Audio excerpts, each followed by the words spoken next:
irá mudar os seus dias.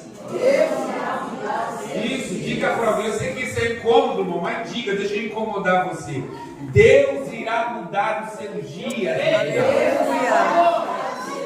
Isso, Deus irá mudar os seus dias. Diz assim a palavra do Senhor. Certo dia, por volta das 3 da tarde, Pedro e João foram ao templo orar. Um homem aleijado de nascença estava estava sendo carregado. Todos os dias ele era colocado ao lado da porta chamada Formosa para pedir esmola a quem entrasse no templo. Este é o texto, uma passagem extremamente conhecida de Atos dos Apóstolos.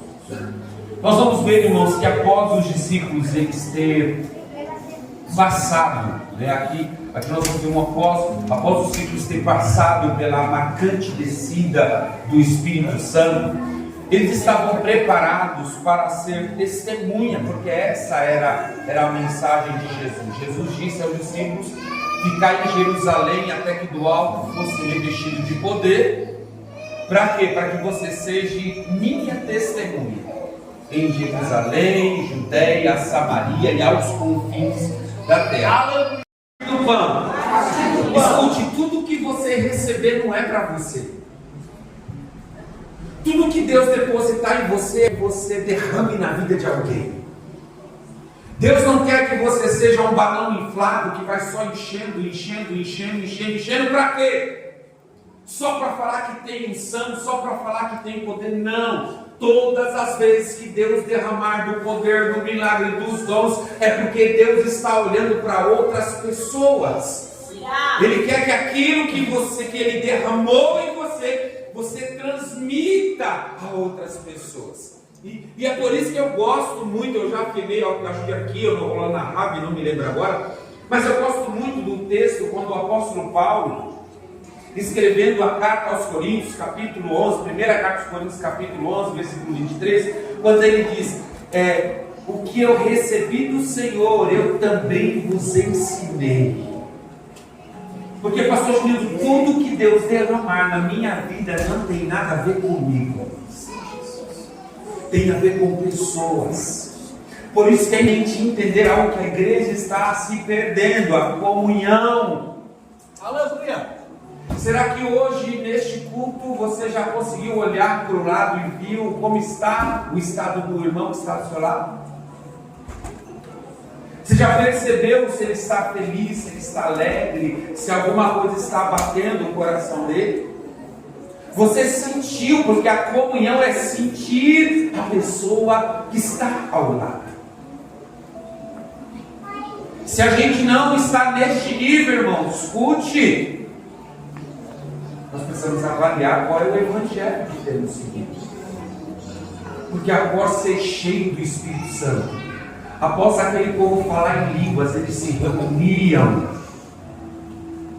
eles estavam em comunhão, observando as necessidades uns dos outros, e eles estavam repartindo o pão. O que eu tenho de mais? Eu vou repartir. O que eu tenho em casa? Que eu poderia repartir? Eu já estou orando, irmãos, vai fazer 3 anos na igreja rápida. Eu estou orando para a gente fazer um culto chamado Culto da Primícia, onde nós vamos pegar algo de valor e nós vamos levar para a igreja para presentear alguém.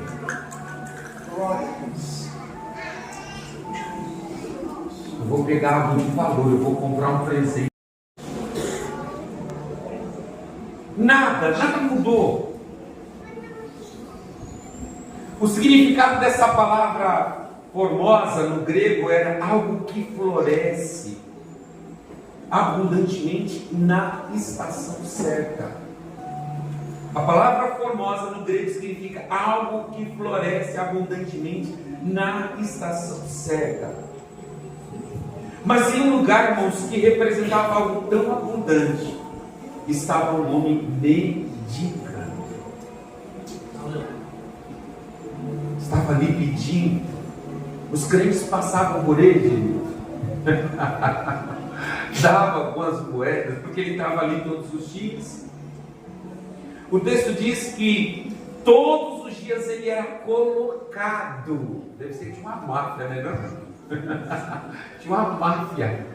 Porque o cara era colocado ali todos os dias, do lado da abundância, mas vivendo miséria.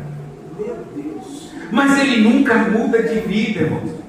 A abundância nunca chegou até aquele homem. Culto após culto, este homem continuava aleijado e mendigo. Aleluia! Ninguém nunca olhou para aquele homem e pôde dizer: hoje eu vou mudar a sua vida. Eu vou tirar você dessa situação de rua. Nunca ninguém perguntou para ele: ei, você quer sair dessa vida? As pessoas passavam por ele, dia após dia, culto após culto. Ninguém estava disposto, pastor Júnior, de usar os recursos para mudar a vida daquele homem, porque poderia sim ou não. Irmãos, o templo Formosa era frequentado por grandes homens do judaísmo, homens ricos, homens poderosos. Se a gente pudesse mensurar a beleza daquele templo, o pórtico aonde ele ficava, não era uma sinagoga qualquer, não era um templo qualquer. Ele era frequentado por famílias judaicas riquíssimas. Mas ninguém, diga comigo, ninguém olhou para aquele homem. Ninguém olhou para o estado de miséria dele, dizendo: eu vou usar a minha riqueza, eu vou usar os meus recursos para mudar a sua vida. Ninguém. E isso, irmãos, de fato, Reginaldo, é importante a gente entender. Porque esta é a maior verdade. Sabe o que acontece? Aguça seus ouvidos agora. Ninguém pode fazer nada por mim, por você. Ninguém. Ninguém poderia mudar a vida daquele homem. Ninguém poderia de fato dar o que ele precisava, porque ele não precisava de moedas. Ele não precisava de mais uma continha apenas para alimentar o seu estômago. Ele não precisava levar esmola para casa. Ele precisava de algo muito maior que ninguém podia dar. Mas um homem, aleluia, ou melhor, dois homens, através daquilo que eles haviam recebido, aleluia! Oh, aleluia! Aleluia! Que não era coisas humanas. Eles não receberam coisas humanas.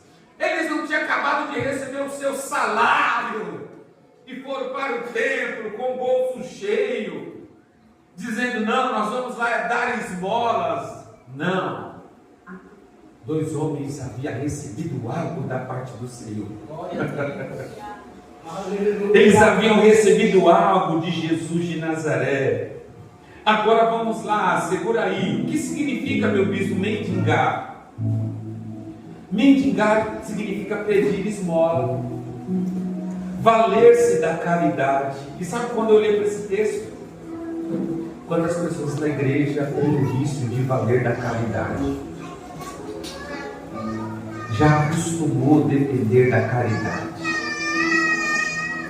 A caridade, irmãos, precisa ser um processo culto na nossa vida, porque Jesus disse que Ele veio nos dar vida e vida em abundância. Então, se eu estou 20 anos como crente, a abundância nunca aconteceu na minha vida, o que está acontecendo? Eu não estou falando de riqueza, eu estou falando de abundância. Então, nós vamos ver pessoas na igreja que a todo momento está se valendo da caridade, nunca pode nada. Mendigar significa uma pessoa que tenta, porque ele quer nos sensibilizar. Agora escute, levante suas mãos. Quem mendiga pode viver das emoções, mas quem crê vive das promessas. Aleluia! Quem crê vive das promessas. Por isso que nós não podemos estar neste lugar. Aleluia! Deus não nos chamou para isso. Isso é muito doloroso, irmãos, ver um homem que frequentava aquele lugar, que tinha uma grande representação de mudança, um ambiente de prosperidade, um ambiente de estação do tempo certo, de bonança, mas aquele homem continuava do mesmo jeito. Aleluia! E vamos ser sinceros, irmãos, quantas pessoas eu já não me deparei assim na igreja, que estão em todos os cultos, mas nunca muda de vida. Você pergunta para ela, como que tá, meu irmão? Ô pastor, tá mais ou menos. Passou um mês. Conta a bênção, meu irmão.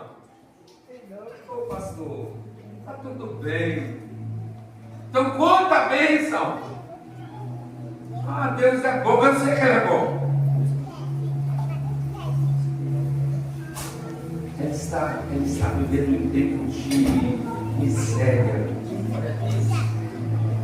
Ela não sai deste lugar. Ele sempre está falando algo. Sabe por quê? Porque o céu sempre está aberto. A Bíblia diz que os seus ouvidos não estão gravados para que não possa ouvir, e suas mãos encolhidas para que não possa abençoar. Isaías 53. Então, meu Deus, Ele sempre está abençoando, Ele sempre está ouvindo. Glória a Deus! Glória! Mas a gente ainda insiste com a nossa mente a pedir esmolas. Então isso é doloroso, não ver nas pessoas a mudança que o nosso Jesus é capaz de fazer. Passa ano e entra ano, muda-se de templo, muda-se de pastor para ver se as coisas melhoram. Essa pessoa continua do mesmo jeito. Mas diga comigo, de repente. De repente. Aleluia, como eu gosto de repente de Deus. De repente. Aleluia. Naquele lugar que ele só recebia moedas. Naquele lugar que ele só recebia um trocadilho. De repente. Desce dois homens. Que não tinha prata e nem ouro. Que não podia dar para ele aquilo que ele queria. E aí ele olha, o texto vai dizer, olha lá, versículo 3, vamos para o versículo 3 que eu não li. Oh, aleluia! Aleluia! Quando ele viu que Pedro e João iam entrar, pediu-lhe dinheiro. Pedro e João se voltaram para ele e disse, olhe para nós. Aleluia! Sabe por quê? Porque quem mendiga não tem coragem de olhar nos olhos, irmãos. Quem mendiga tem um espírito de inferioridade que baixa a cabeça e diz assim, você pode me ajudar? E aí aqueles dois homens, ele disse, ei, olhe para nós, disse Pedro. O homem fixou os olhos nele, esperando receber uma esmola. Aleluia!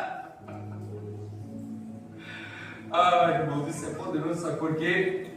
Porque Deus não te chamou para dar o que as pessoas querem. Filho. Eu não fui chamado para dar o que as pessoas querem. Pastor Genil, pastora Regiane, pastora Simone, eles não foram chamados para dar o que vocês querem. Não. Eles foram chamados para dar aquilo que o Pai está nos dando no reino espiritual. Aquilo que está descendo dos céus. E Deus está dizendo, é isso que você precisa. Não é moeda, não é trocado. Glória! Não é algo que amanhã você vai ouvir, mas vai voltar na mesma estaca. Vai voltar para o mesmo lugar de gratidão, de desespero. Vai voltar para o mesmo lugar de impossibilidade. Não é isso que Deus Ele quer liberar para você dizendo: ei, você pode, você vai. Aleluia. Chega de mendigar a presença de Deus. Era isso que eu queria, porque não era isso que Deus queria te dar. Aleluia. Deus não queria te dar uma porção para você ficar assim: ai, foi bom, mas o que te mudou? Foi bom, mas qual foi o ciclo que foi quebrado para que você recomeçasse algo novo? Então Deus ele está liberando palavras. Escute hoje na nossa igreja pela manhã. O pastor Robson dizia: viver a palavra de Deus é desconfortável.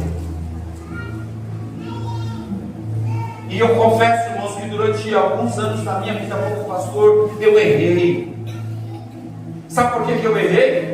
Porque eu dei o que a ovelha queria comer. Eu ofereci o que massageava ela. Quantos aconselhamentos, pessoas sentaram na minha mesa e eu ouvi, e eu disse: meu Deus, o que eu vou falar? E aí eu falava o que ela queria ouvir. Mas como Ele é o dono da igreja, Ele fala assim: ei, volta para a minha palavra. Aleluia. Deus, eu vou falar, ela vai embora. Fale. Mas se eu tocar, eles não vão entender. Toca. Aleluia. Vai doer, mas vai sarar.